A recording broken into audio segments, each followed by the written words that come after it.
Hello, I'm Colin Green, and you are listening to Spikepit. I've recently just got the Midderlands. I've been going through that, and I thought, you know what, I'm going to get myself the Midderlands expanded. Got in touch with Glyn's site, Monkey Blood Designs. He speedily sent one through to me. So I've had a quick flick through that. It's really good. I like the first one, and I just wanted to expand on that idea because being from the UK, I thought it'd be nice to have a campaign world with kind of almost familiar geography so that I could actually use places for inspiration, you know, in the way that Glyn has himself, I guess.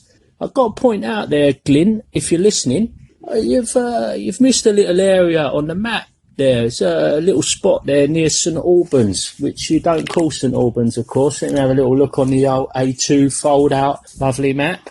We've got, so Great London, Lunden, then we've got St Albans and Milton Keynes. But between them, there's a little place called Luton, Glyn. Luton. If you need a spelling, I can provide one. But you missed it off the map, mate. I can only think that that's a little oversight on your part. We can forgive you for that oversight. I'll have to produce a little addendum. To kind of weigh in on the Midderlands idea. I think it's a great idea. I haven't read Midderlands yet. It sounds pretty cool. But perhaps you could work with Glenn Seal on a supplement, a Midderlands, the Forgotten Lands. You know, maybe a place like where you are that had been forgotten, so to speak, is a place out of phase. You know, maybe it's out of time or something like that. And it's been long forgotten, but is slowly reappearing. Or there's a gateway to get to it that needs to be discovered. I aspire to such ideas. Yeah, where I live, I think it is a bit of a forgotten land sometimes. Yeah, I've got this idea, like I was saying, to come up with a local location. Hatterton-on-Lee idea that I've been knocking about. So yeah, watch this space. The out of phase thing and everything, yeah, that's amazing. I somehow suspect there won't be any collaborations with Glyn Seal on the horizon. He's far too professional for me, I'd imagine. In the daylight hours, the folk of the city of Great London bustle through the drizzle.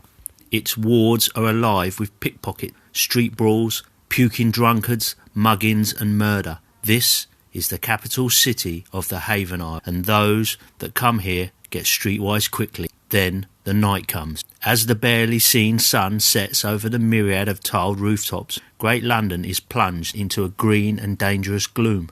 Unmentionable horrors lurk in the sewers below the narrow alleys and streets. Assassins sneak across the nightways of the precipitous rooftops above, and beyond the beryl glow where shadows fall, lurk things are hungry. Book 3 of the Midderlands series, The City of Great London. I've just read an excerpt from the back cover of this green A5 hardcover, a familiar format to people that have picked up Midderlands and Midderlands Expanded. Previous books, the Midderlands and the Midderlands Expanded, have talked and kind of focused a little bit more on the Swords and Wizardry rule set, but quoting Glyn from MeWe, he's looking to open up the market perception a little. What we're looking to get with this third book is kind of more of a toolkit that you can take any of your OSR systems and material, even some of the more modern games such as 5e, and, you know, mash it all together and have a jolly old time. The scale of this book is kind of a zoomed in, focused on the city of Great London. In contrast to the previous releases, you've got the Midderlands with a fairly tight focus look at the kind of what is the Midlands of England. And then for the Midderlands Expanded, obviously we've pulled back the focus and taken in the whole of Britain, really, encompassing some of the stuff around it. So the Serpentlands, Emerald and Gorlandia. I shouldn't really call it Britain because it is the Haven Isles in this setting. And as you can expect, I think the strength and of these books is the the cartography and the illustration and the kind of quirky nature of the writing that Glyn brings to the books. People that have been following his work know he picked up a 2018 Gold Ennie for cartography. All that talent's going to be going into this book. He's sent me a few images to look at, so what I'd like to do is just go through these a little bit and talk about those. If anybody is familiar with the Games Workshop fantasy battle buildings from back in the day, back in the 80s, there were these cardboard buildings. There was a box set called Orcs Drift, was one I had, and there was another one, I think it was called Blood on the Streets, which was like a village pack. The building illustrations that Glyn does very much remind me of this kind of artwork from back in the day. He cites Jeff Wingate as an influence, and Glyn recently did an interview with Jeff, and the links to that interview can be found on MeWe. And if you haven't heard it, give it a listen. It talks about all sorts of stuff, and I'm a big fan. I've talked to Glyn about this in the past. Jeff did the old he was involved in quite a few of the old TSR UK modules and Imagine magazine, where he did a lot of the illustration for the Pelennor setting. Yeah, if you're interested in that, in Glyn's style, you might want to check out some of this Jeff Wingate work. I've got 10 images, and they've got very evocative names, such as the Crowcott, which is a kind of like a tower, I imagine, that houses crows. It looks like the type of thing back in kind of medieval times, and that you'd have dovecots. The Crowcott is kind of a stone building with a slate roof, very typical of Glyn's style. We've also got Faust Coppershine Lending. I'm imagining that's some sort of it's got a classical type facade, and obviously some sort of a lending banking establishment in the great city of London. Next up, we've got Gale's Sanctuary.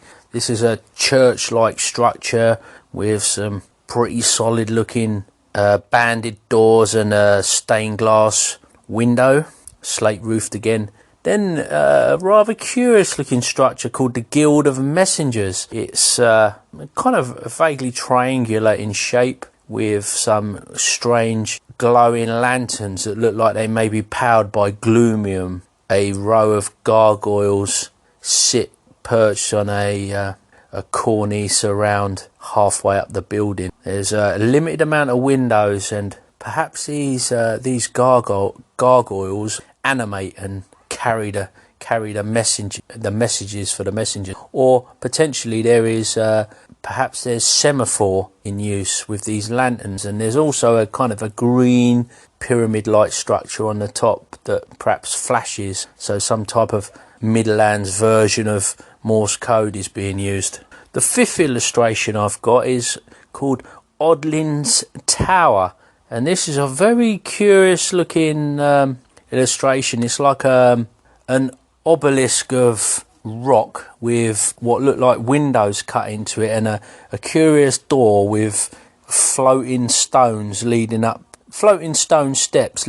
to the door at the base of this obelisk.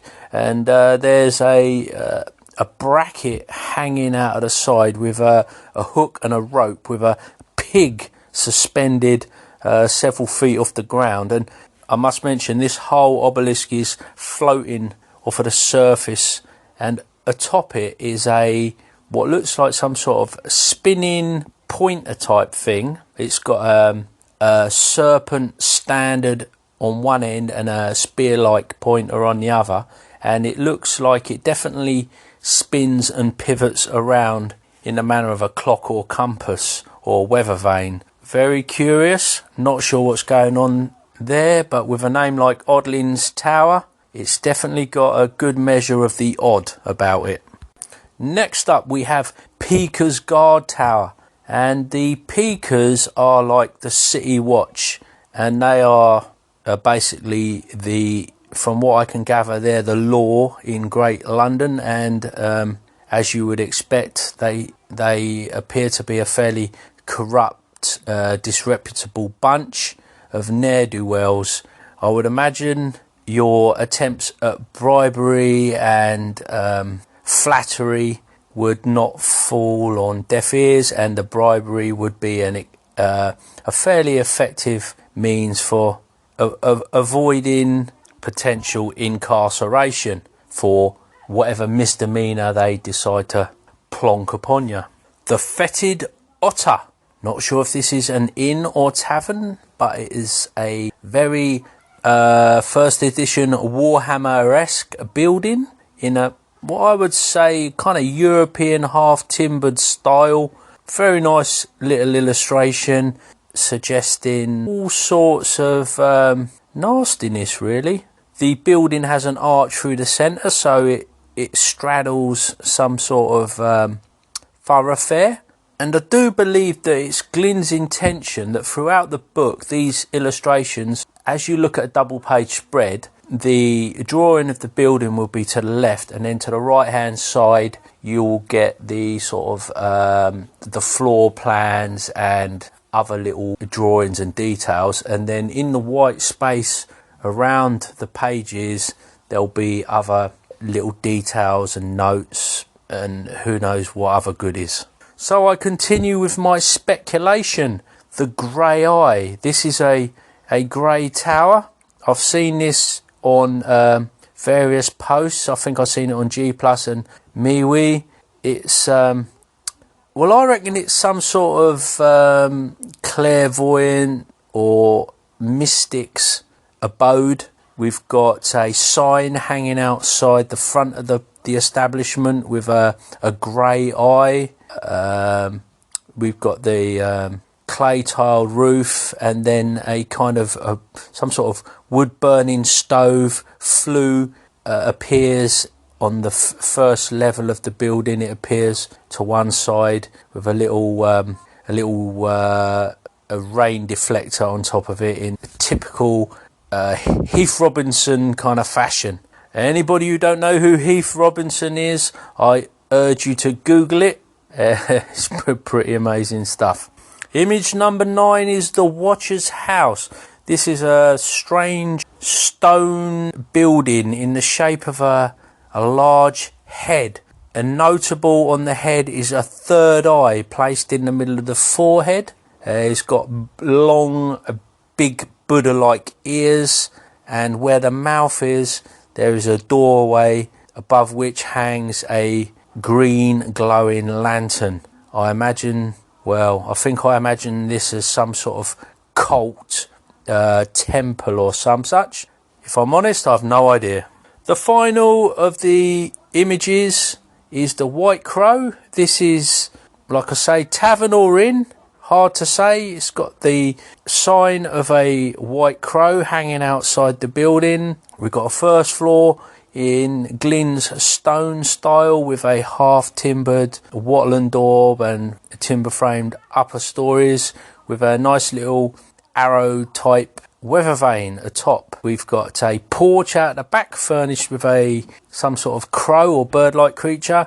And I imagine this is a sort of place where ye olde band of adventurers might meet up before setting off on some forlorn hope, or at the end of a quest, a place to carry out some of that old school carousing.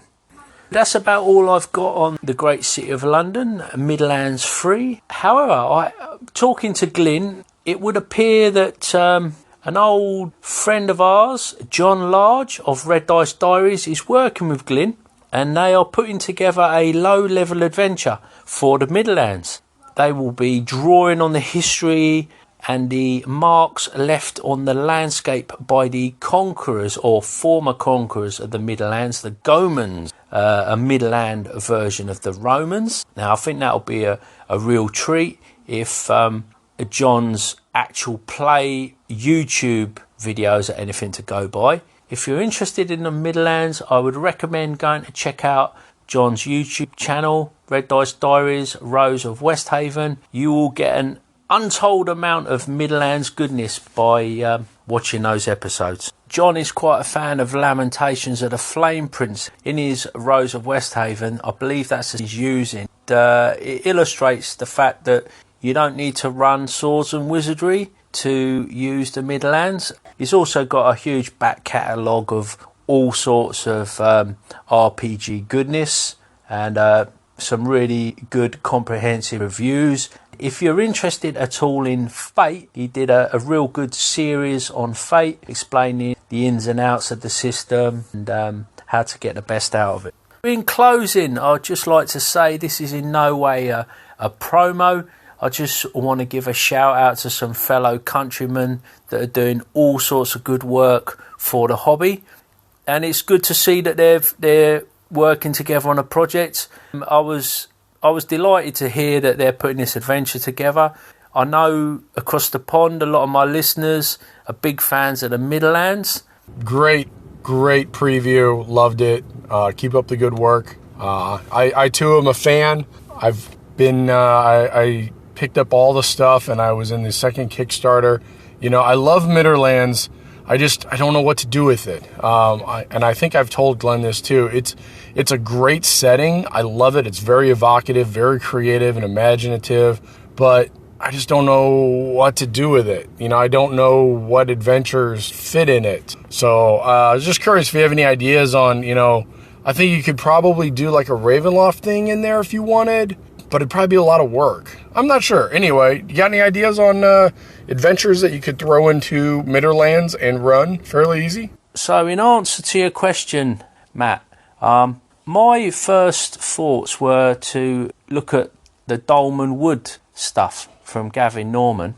I got the two and it struck me that there's almost, there's a very kind of compatible UK-ish vibe about them. Other stuff I thought about was Jason Schultz's stuff. It's got that, I don't want to use the word gonzo, it's sort of more a little bit outlandish, and I can almost imagine an Operation Unfathomable beneath the Midderlands. The other one is UK TSR or TSR UK modules. They've got that, once again, I think it's kind of peculiar to folks from the UK that, I don't know, maybe they write in a certain style. It does seem to be a thing, this sort of bit of whimsical, a little bit quirky weirdness.